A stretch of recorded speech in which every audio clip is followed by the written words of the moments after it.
It's the most wonderful time of the year if you're a landscaper. Those long, dreary, gray winter days have finally been replaced with blue sky and sunshine and birds and bees and luscious grass.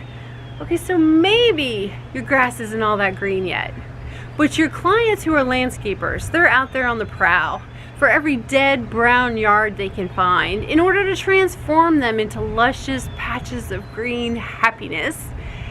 You know, most landscapers will purchase coverage for general liability, business income, even their equipment and tools. But do they purchase coverage for pollution? Did you know that herbicide and pesticides are considered a pollutant and they're excluded from the general liability policy?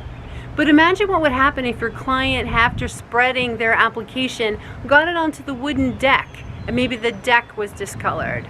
Or Fido goes out for a walk and then licks his paws and becomes sick. Or maybe a client needs medical attention after developing a rash because she was out running around in your luscious patches of green happiness. What would your client do then? Hartford, Liberty, Main Street, they have amended the wording in their business owners policy to remove the exclusion for pollution. Hartford will give you up to 25% of receipts for application, where Main Street will go all the way up to 50%.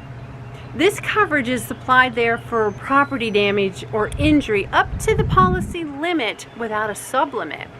Now keep in mind, these carriers are not in the market for a company whose primary focus is to apply herbicide and pesticide.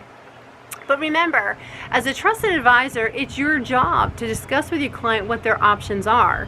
And in this case, they can either assume it, meaning they realize there's no coverage, but they're okay with that.